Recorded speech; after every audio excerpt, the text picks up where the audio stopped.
at the Nigerian Climate Innovation Center, we want to drive the growth of a green economy. And so we want to talk to people, businesses, innovators and about the possibilities, of running green innovations across the country. Who is doing something? Who knows quite a little bit about it? Who knows a lot about it? Who is innovating from both product, technology, finance, and even access to market. And I've followed you for a while, apart from the fact that we both worked at ATV, which was like another hundreds of years ago. It's nice to have you here again, and we're having this conversation. Remember then in ATV, I told you that I promised you that I was going to come back based on that innovation you showed me at one point. Yeah. So yes, I've given up to my promise, and I am back. So I wanted us to discuss a little bit about hydroponics and your work, with the with Rio Grande, of what you've been up to so far.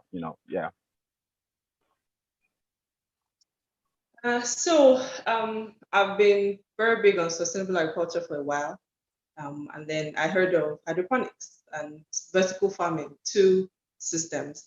And I did a bit of research, and it just seemed like the perfect merger, to be able to use the benefits of those two systems, to achieve food security and, combat all the problems we have.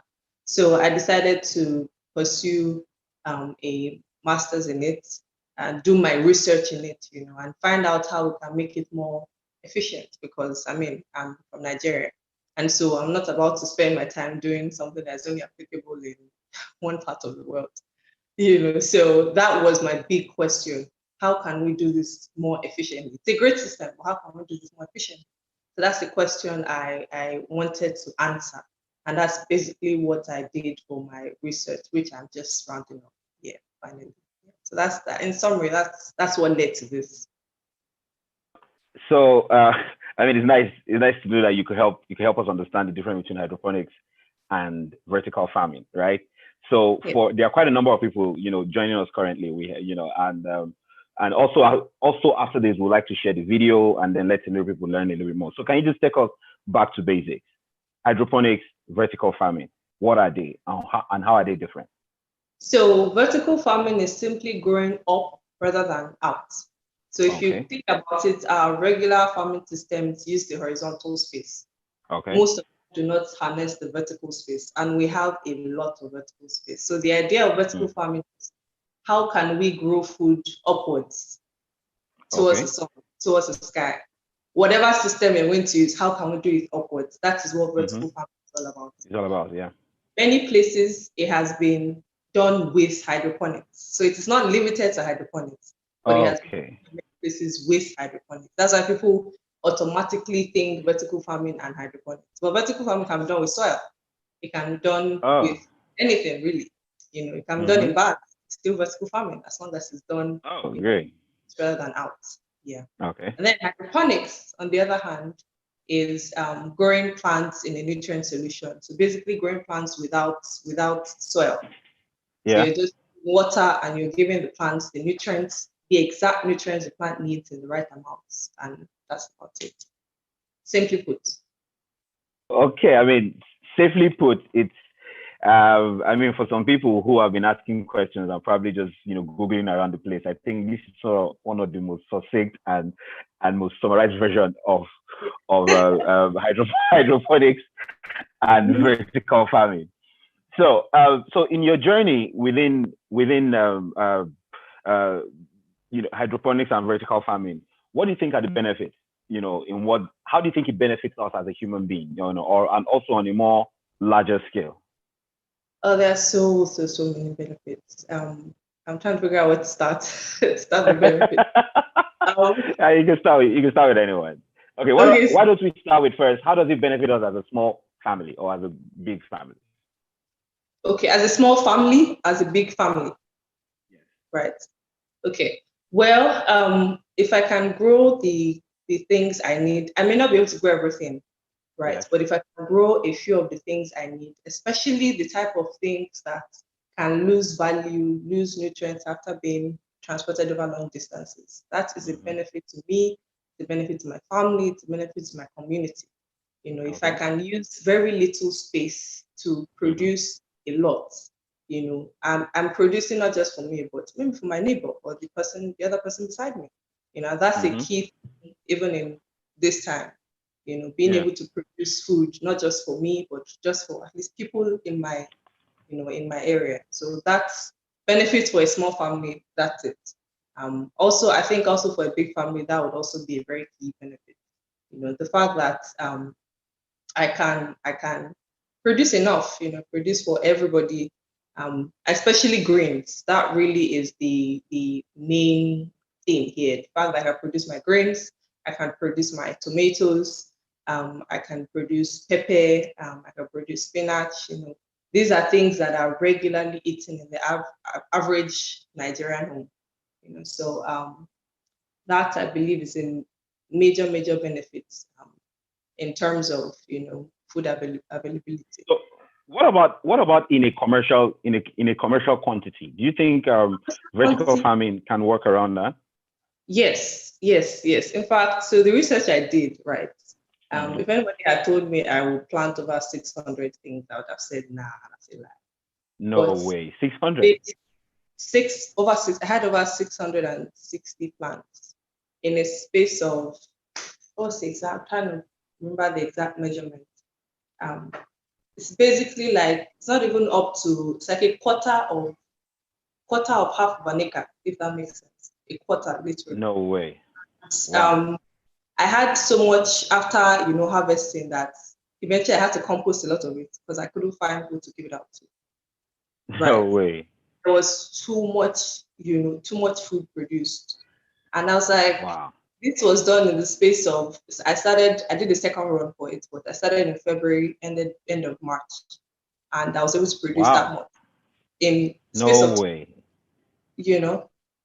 So the possibilities are really endless with this for a So commercial grower, you know. so so with this new period of where we find ourselves now currently across the world, right? There's going to be limitations in terms of engagement. Markets are going to reduce, possibly, productions, systems will be decentralized. But Yeah. nevertheless, right? How do you think, right? Someone can stay sustainable, saying that, for instance, in a country like Nigeria, every new idea is sort of like a business. Everybody wants to go into agriculture. Everybody's talking about agriculture. Everybody tells you, oh, one of the biggest problems is having a land space to use, use of land and everything now. So, but again, almost every house in one way or the other has got some form of empty space, lots of uncompleted building, lots of roofs just wasting. I've got a backspace in my house. I mean, so how do you think that we can put together, if we want to go into vertical farming or hydroponics, which one should we start with, and how can we merge the both of them together, and how more efficiently can we do it? These are three things, right? Okay. So if we're going to go into this, right, how can we set it up? So set up one. How do we ensure, that the processes from the hydroponics connected to the vertical farming, how do we make sure that works, and how can we make it very efficient? Okay. First, before I answer, so the combination of vertical farming and hydroponics is really just in how you build the system, is in the design of the system. For the regular hydroponics is done horizontally. It's not done in layers. The idea of vertical farming is you're able to do it towards the sky, right? So you can do your hydroponics without even trying to do a vertical system. Just do your hydroponics and you still have a lot of those benefits. But if you decide to still go the vertical route, there are benefits. There are also some things that might be hindrances if you don't have the expertise in knowing how to, do the different parts. But just a regular horizontal hydroponic system is a great way to start, to gain all the experience you need before you decide to take it to the vertical dimension, because that can be a bit complicated. Yeah. So I said that to say, so the first thing you said is how can we go into it? I think deciding to go the horizontal route would be a good place to start, first of all, for someone who has no experience in it, right? Go in the horizontal route. Because even with that horizontal route, you are still able to produce a lot, And the thing is, there's a lot. It's a high density system, and that is the goal of a lot of commercial agriculture systems. Being able to produce a lot. So that is why even just the horizontal system without any vertical dimension produces a lot, because the plants are planted so closely together. So you're able to grow a lot with very little space. So even if you have space that is just where your car can park, if your car can park there, you can grow things there. That is literally how little space you need. And like you said, you don't need soil for this. You don't need some arable land. You don't need land that is well watered or not well watered. Nobody cares about that. You can do it on your rooftop, do it on your balcony, do it in the back of your house. So anywhere you are, you can do this. So if you're looking for space, that answers your space question. You don't need a ton of space. Okay, so you do not need. So it is clear enough. We do not need a ton of space. Yes. To set up, right? So no matter how small the space is, so how do we make it? How do we make the space a bit more efficient? Say a normal car space. You have a normal Toyota car. A normal car space. How do you make it a bit more, efficient? Bit more efficient. So in a normal Toyota car space, if you build your horizontal system, so a system is made up of, or like the one I did, there are different types of systems. And like the video we watched, there are so many designs and all of that. But what I did, I found to be at least a bit simpler, right? So you just have your wood, you have your regular PVC. Your PVC is those pipes, they use sewer pipes. So you can find that anywhere in Nigeria. And then you have your little fittings. And those are things that just help water. So it's not, you just need your wood, you need your PVC pipe, and you need your little pipes. And then you need a pump in a tank. So your tank is where it's like your reservoir. This is where the nutrient solution stays. And then from there, it moves through the entire system. And so what I did, the type of system I ran was recycling system. So the nutrient solution goes around the system over and over. And then when you decide you want to take it out. Yes, and this is the other benefit of this. When I was going to change the nutrient solution, rather than just dumping it anyway, there were some raised garden beds where you can grow other plants. That's with regular soil. So you take that nutrient solution and dump it there. So the money you have spent on that nutrient solution covers your ability to grow not just things that can grow in a hydroponic system, but also things like potatoes, things like fruits, things like other plants that may not be able to grow in a hydroponic system. Yes, that's the extra benefit of it. I mean, the raised gardens, we grow a lot of things on them, and it was just from taking the effluent or the waste water from the hydroponic system into those places. And if you plan it very well, yes. Wait. No, please finish, please. Well, I was going to say that you do it very well, but trying to be extra efficient. After you grow, since the system is not on the ground, if you have soil underneath, you can decide to still plant something underneath. So there are so many ways you can go about it, and that's what I love about the system. It is customizable. What do I want to do? What do I want to grow? How much do I have? How much can I spend? What varieties of crops do I want? How efficient do I want the space to be? If you have those questions, you can build a system that is customized to your needs. It's not, you don't have to follow, there's no strict guideline or it has to be like this. There are guiding principles, but if you decide that, this is what I want to grow, this is how I want to grow it, you can customize the system to suit your needs. Okay, so can you tell us a little bit about this nutrient thing? I mean, you say you got a nutrient mix, which I believe that is what probably feeds the plant since they are soilless. So what are your what is the mix of this nutrient, and how would you advise how it's been used? Okay, so two things. So for my research, I tried to go the chemist route of doing it myself and mixing everything together by myself. But me and chemistry have not been great friends. So I eventually changed my mind, and I Okay. figured, why not use what the average commercial grower would use? We'll So use. that Okay. what we use is called the Flora series. It's available in many places, but that's the name. And it is made for hydroponics. And then they have the recommended dosages. Okay. So you don't have the brain time and space or any of those things Mm-hmm. to think of all of that. You literally just buy it and have Yeah. anybody that can read and follow the measurements, put this amount in this amount, you put it into the water, that's about it. And I know a lot of I, people don't necessarily have the time to be going through all yeah. that processing, so just having the buying the pack and then having all the recommendations. You can just follow all of that, put it in there, and you're good to go. You don't have to think about any extra thing. So, but the idea, Okay. So. if anybody still wants to understand it, the idea is that you give the plant the exact nutrients it needs in its elemental form, not Mm-hmm. anything extra, right? And Okay. I've also Yeah. found that with this fluorescence one I used, I feel like it was more potent than it needed to be. So I could have diluted it more Okay. and used it over a longer period of time. Oh. Okay. So I mean, you call it Flora series, right? Flora series, Flora as in Flora, and then series as in Series. All right. Okay. Flora series. I hope we can find that in this part of the country, I but I'm hope so. sure.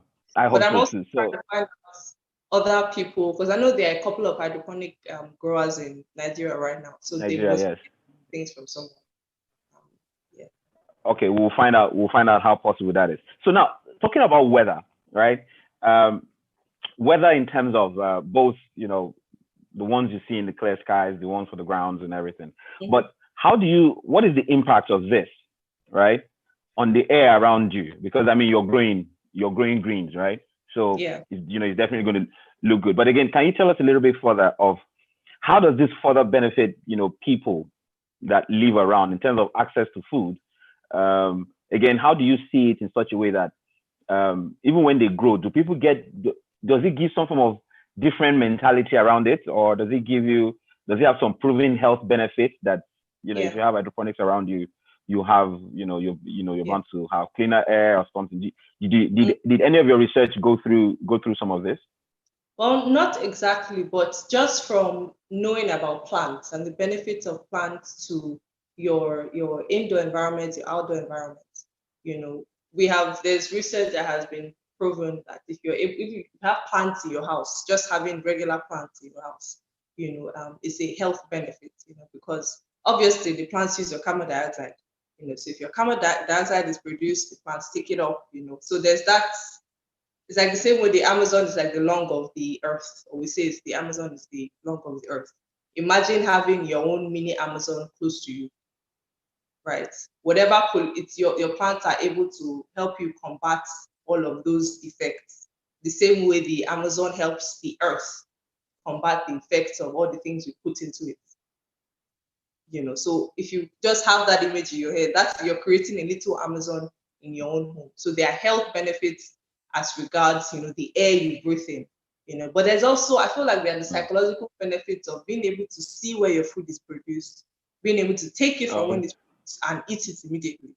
There's, Yes. there's that benefit. I don't know how to explain it, but there is that benefit.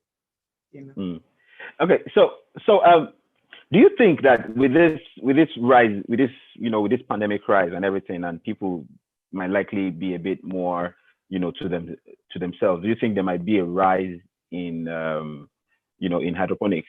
I mean, from your part of the country and also from this, can you weigh it based on differences in both cultural differences and Yeah. economic differences? Do you think that there might be a rise, in hydroponics and vertical farming? Yeah. Well, yes, because one, people have more time. Two, people are suddenly beginning to notice that food can be produced and they can do something about it.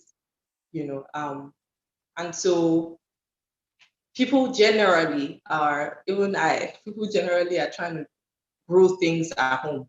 and see if they have a green thumb and see if, it is possible to grow some little things in their home environment. As regards hydroponics particularly, I would say yes and no.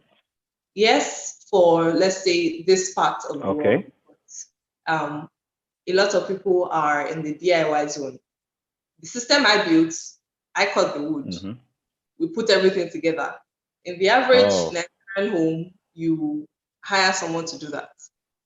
Right. So that can be a limitation to people in Nigeria, just deciding to go into this on their own without any extra motivation.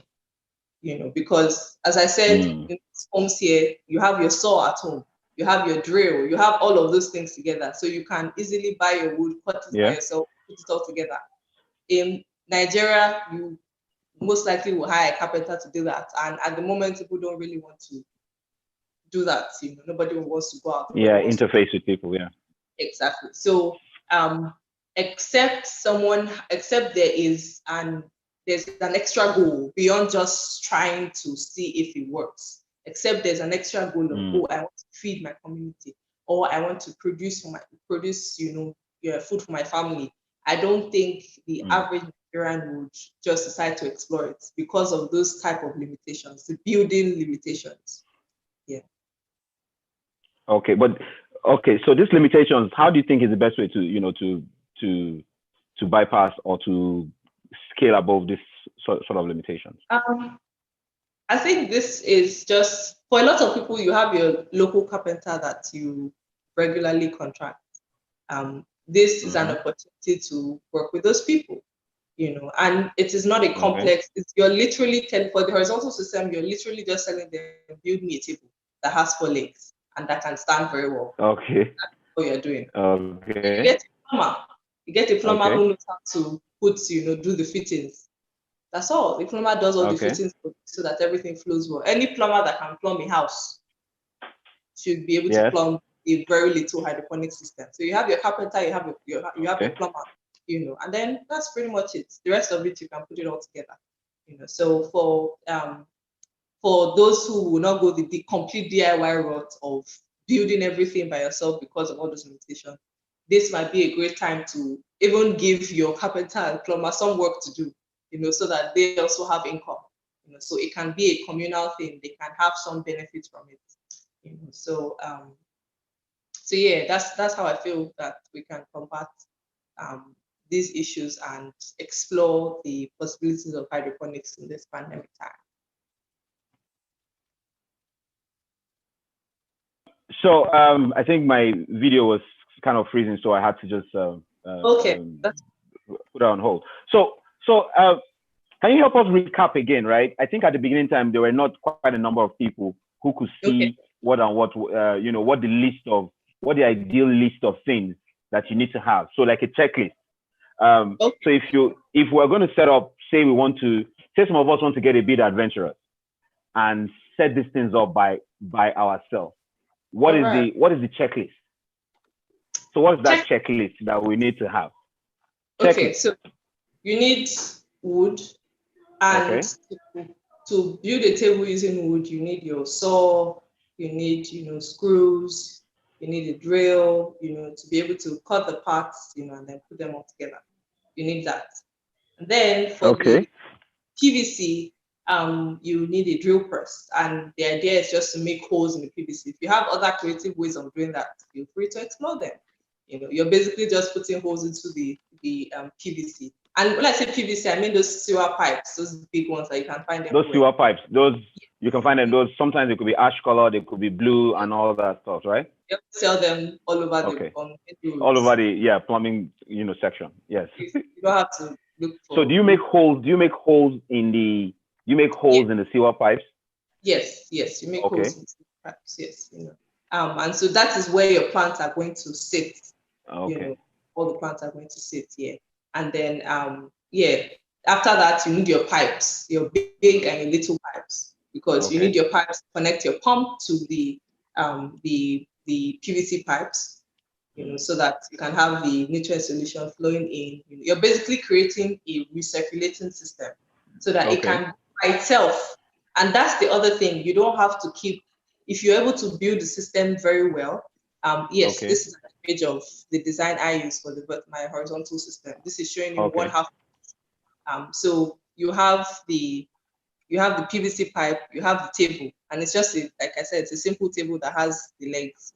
You have your tank, you have your pump, and then all those little things you see are small pipes, small PVC are connected. So that is really all you need to set this up. And for this system, we did this on this same table. We had two systems. Okay. Right. So basically in one pipe we had 15 plants. So 15 by 4, 60. And 60 times 2 is 120. So in one table, 120 plants growing at the same time. 120 plants. Yes, growing at and the this is your average normal office table. Yes, this is not anything overly big, you know. Okay. Okay. Now this is how it looks. Looked in real life, yeah. So with them outdoors and everything, and that's other. Yes, I'm listening. So do you use one pumping device, or do you have multiple pumping devices guiding that? So a system for me was made up of 4 PVC pipes, and so I had one pump that fed those 4 PVC pipes. Okay. That fed those 4 PVC pipes. So if you want to do 2 systems to grow, let's say 120, or if you want to make it more dense or less dense, those are the customization benefits that you have. Depending on what maybe your plants, the particular plant species you want to grow needs more space, you can give it more space. If it needs less space, you can make them even more crowded. You know, so yeah, so you just have a pump, and depending on how high, the reason why you need a high-powered pump is if you are sending the water very high. If it isn't going that high, you need a really simple pump, so you're not using energy. You know, and this really is the key. This was something I was trying to achieve, you know, with this work, that the only thing I would need energy for is just the pump. Okay. You know, before in most systems, it is done in an indoor environment, you know, with some high-tech things. You have artificial lights, you have an automated system. let's not get too excited about too many things. That this is cool and can be easily replicated anywhere. Yeah. Okay, great. So again, I would like to ask you again for the benefit of those who joined, you know, a little bit, later. Although if you've got a few questions, you can also ask us. Please put it on the question and answer page. We'll be jumping at that, real quick. But for the sake of people who joined us back, Itohan, can you help us understand that, you know, that there's a possibility we might not find floral series. I don't know. I've never heard about it before. Probably a few people know it, people who do gardening and co. But your typical floral series mix, what and what should be inside? You know, put it in perspective that we are used to what do you call it? What do you call fertilizers? Yeah, we're used to fertilizers and all that stuff. So what would you call an average, floral mix? How will that look like? Okay, the average floral mix is simply your NPK, and this is what the average farmer uses. But the difference or the idea here is that the NPK is it's a liquid form, number one, and then it is in a form that the plants can easily take up, right? So while I haven't explored converting your regular fertilizer into liquid fertilizer, I haven't explored that, but because the mix is NPK, this is what all plant needs. You know, other things are just micronutrients that you need to add, to the mix. So if you know what your plant needs, you can actually outsource, or you can creatively, okay, all right, I thought that was for me. You can creatively mix up the nutrients to give the plant what it needs. But the basics are NPK, and that is basically your phosphorus, potassium, and your nitrogen. And the rest of it are micronutrients that the plant will need. So if you have other sources, the floral series was great because it had everything together, but not everybody might be able to get that. So if you have other sources of getting your fertilizers, You just mix them to ensure that you have your NPK and then whatever micronutrients are specific to the plants you are growing. Greens generally have the ones that they prefer, but if you're trying to grow a particular plant, you can give the plant the exact micronutrients it needs to be able to grow. Yeah, so I think that is helpful for those who may not be able to find floral series. I'm also trying to look up places in Nigeria where we can find these mixes. If I'm able to find, I will be glad to share with other people. Yeah. Okay, I mean that would be great. If you can share that. But again, I'm sure quite a number of people have they've heard a few things. So let me ask one of the first questions here while we still keep having this conversation. So someone is asking me, right? Is asking you rather that do you have an idea what's your average cost of setting up like a room hydro or a room vertical farming hydroponic system? And also what are the disadvantages? And then what happens if there's a pump failure? I mean, you have to, so for that means you have to take a little bit one step down from having a pump. In case you don't have a pump or there's a pump failure, what do we need to do? So I would like to set up in a room, average, like how much is that? Maybe like my garage somewhere, what's the average cost? And also what are the disadvantages of letting it be inside a covered, space, and I can't remember what the last one was. And also, what happens if there's a failure in pump? Meaning, I might have to go back to basics. Okay. All right. So, for the first one, the average cost. So the cost I have in dollars, right? But the thing is, though, that in Nigeria, things like wood and PVC are way cheaper. Okay, which great. is why I don't think this is a good representation of what you would spend in Nigeria. Okay. Right. But these are things, I mean, I know where I live at home, just down the street, there's the carpenter, and he always has wood. So it's not so while I have an wait, maybe IT I should guide you, right? So let's assume you want to set that up and call the carpenter near your house, right? Like an average of I'm sure you know how much they sell some of these things in Nigeria, but I mean, averagely, if you're going to quantify it, could it be like 15K or 20,000 naira can set you up a table or so, or something like that? A simple table, you would probably be spending, if you decide to get a really expensive carpenter, but if you get a regular carpenter, you shouldn't be spending more than 15 to 20K. And that is, I think that is for the rather posh carpenters, because it's a simple table. You're not asking them to be creative. Just make me a table. That's all. So 15 to 20K, and this is me adding allowances for any extra. And this is a table that can grow 120 crops. That's the number I'm using. Okay. Yeah. Yes. That definition of the kind of table you have. Yes. Okay. All right. So put it in perspective, 20, then plus the plants thereof, maybe 20, 25. You should be okay, right? To get started. Yes, all those other parts. And here's the thing, the benefit here is that once you built it, you can, if you put another house, you can move the entire thing with you. Okay. It's not like the soil where after you plant, you go back and then you have to till it again. You have to till again and all that. There's once you have built it, you have gone through the stress of building it, you have built it. This one that I built or that we built was September to October or August to October last year, right? And I ran this twice. And twice?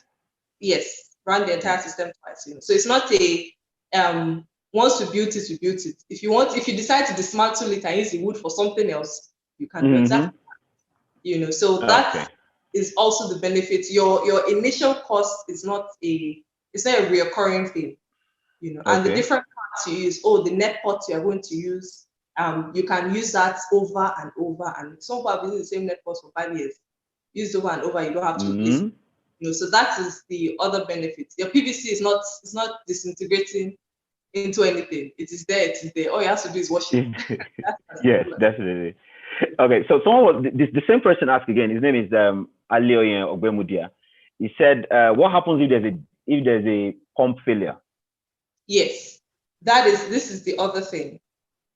A hydroponic system can be sensitive. You legit cannot afford to have a pump failure. So that is the one drawback of the system.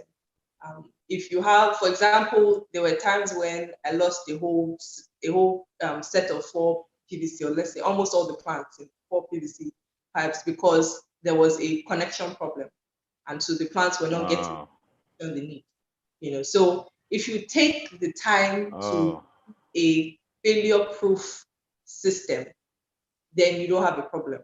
But if you decide to do a shabby job, you will probably lose a lot of plants. And unlike the soil, where the plants, even when you don't water them very well, because the soil holds some sort of moisture, the plants are still able to survive. Yeah. In the hydroponic system, apart from, depending on what you, depending on if you use rock wool or perlite or whatever, there's only so much that the plants can hold on to.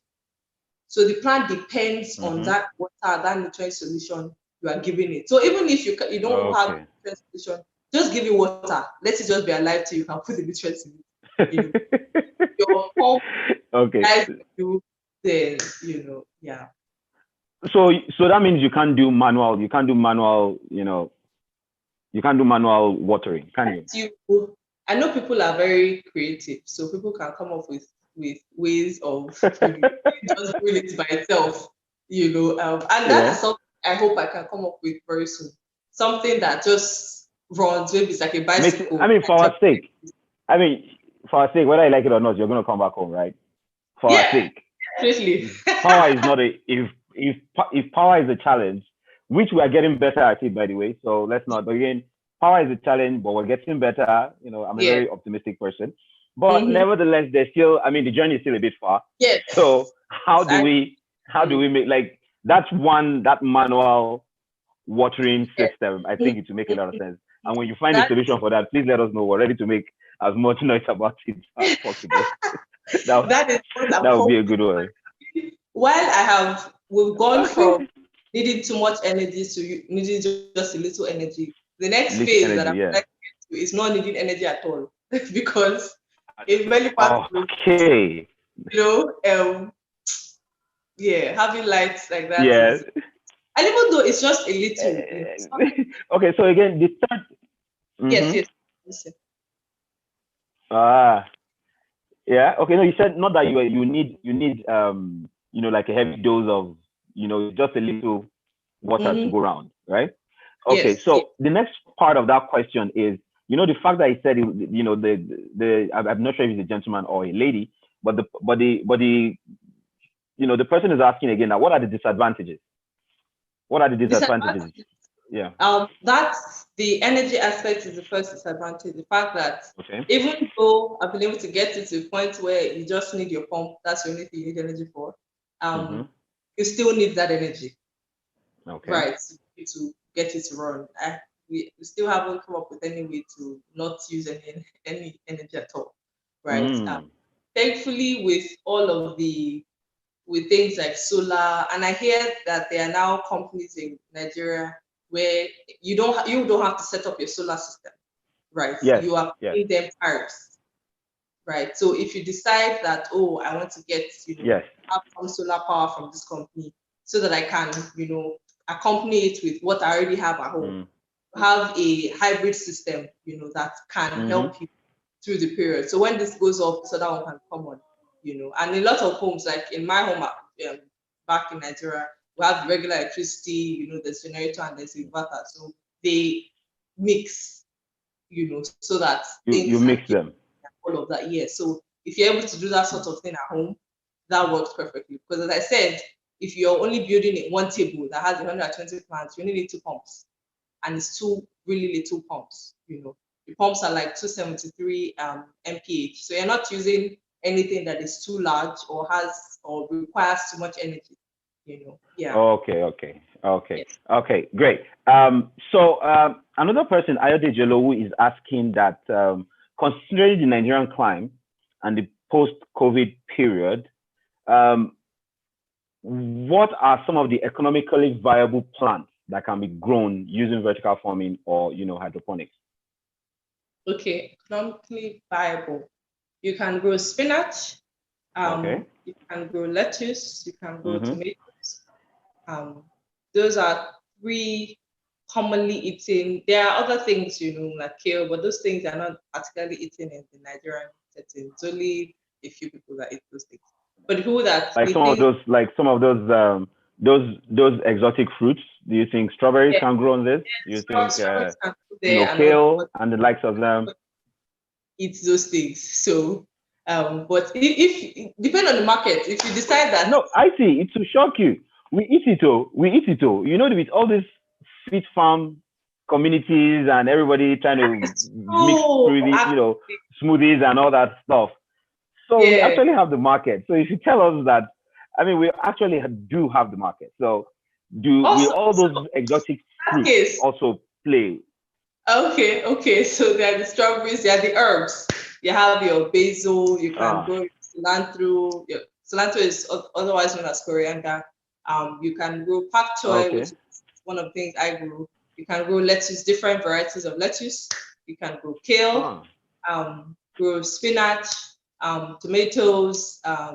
Some even grow pepper in them too. Well, for Nigeria, me as a Yoruba man, definitely I'm going to grow pepper. There's no two way about it. So that's some things that people like to grow with, hydroponic systems. I'm actually trying to see. Hopefully, I will expect that. See how we can grow things like ugu and all those things. See how those work in. If lettuce can grow there, ugu should. If lettuce can grow and spinach, ugu should be able to grow there. Because of the okay, great. But I'm sure just goes off a tomato. I'm sure there are ways of combating those things. Yeah, but that would be an interesting one. Somebody trying to grow ugu. I think it would be an interesting one. If you can put those things that they can crawl on, beside the plants. I think it's that means you see.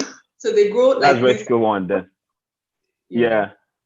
So great. Okay, so someone else, Adesua Cargo, is asking that can one use a tank slightly above the pipes with a control in place, with a control instead of the pump? I love that creative ideas that are going to come up, in this conversation. That idea came up. I told the ideas are going to come up. I love that idea. It was something I thought of, but I guess because power was available here, we're like, let's just try going around. You never just you just don't bother being. No, but for that kind of one, right? Since you say the water, I think it's mostly water that moves around, right? The water in the hydroponics needs to move around. So that means that can it be recycled? Because if the tank is up, how does the water go back? That's a challenge. Figuring out how to send the water back up after it flows through. Back. That would be the engineering aspect or that creative, innovative aspect. Guess what? IT, we'll carry bucket, we'll go and pour it back into the tank. So everything will go around and drop at the bottom. And we'll take our bucket later in the afternoon and then pour it back and then we'll continue. Because sometimes, innovation is not, everything mustn't be digital or, sometimes it just be manual, simple way of doing these things, So yeah, I think I like that. Okay, so others are asking, some would like to, have your contact. So if you permit, we can share your emails. Yes. Others would like to see the videos and co. So if we can share those videos also. The link you said you're going to share with us. Also, let us have some of those links. In the absence of any other questions, so what are your final takes around all this? How do you think we should get prepared for it? So I think people should be open, right? Till I did it, I didn't really think it was possible. I had, watched videos and all that, but I didn't really think it was possible till I saw how much was growing. I know an interesting thing. The first one I did was what I call an epic failure because we had a ton of videos, right? In fact, it was just sad, you know. And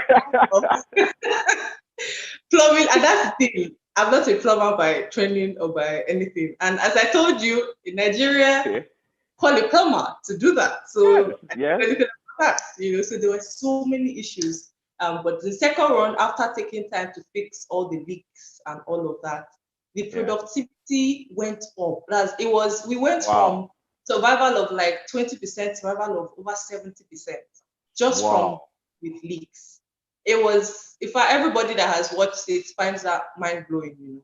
So leaks are something that the average plumber knows a lot about, you know. So I feel like for communities to come together.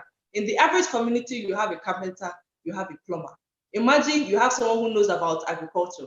Imagine you guys coming together to do something simple that can produce enough for a community. You know, produce some things for the community. They get income, they get food, you know, so everybody benefits from that, you know. So I feel like having community sufficiency at the community level is a key thing to dealing with this pandemic.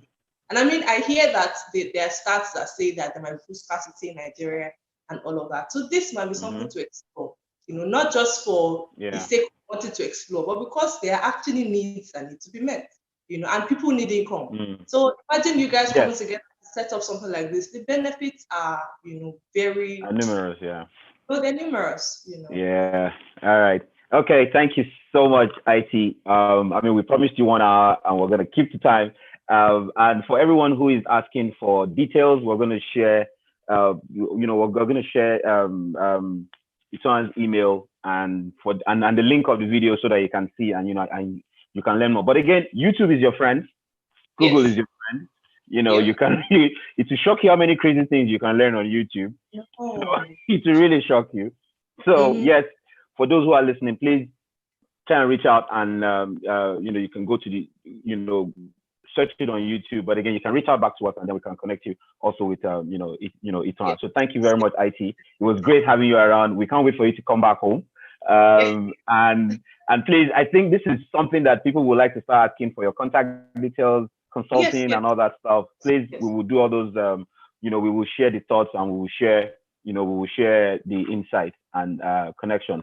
Also, you have us. If there's anything you want us to help you reach out to in Nigeria here, please let us know, and we will see how we can help you reach out to the people you need to reach out to Nigeria. Please stay safe. Stay safe. Don't go out yet. Stay safe. And we would like to, we hope to see you back home soon. Thank you so much. Thank you so much. Thank you so much. Okay, thank you. All right, thank you everyone, and thank you for joining. So we have come to the end of today's own, and in a few more hours, Tito, who is our umpire, will also share details of the next chat and our next guest. Please pay attention, and also you can send us an email, check all of our social media pages, and you can learn more about the Nigerian Climate Innovation Center. Thank you very much, and have a very beautiful afternoon. Thank you, IT. Thank you, everybody. Have a very safe afternoon. Cheers. Bye-bye.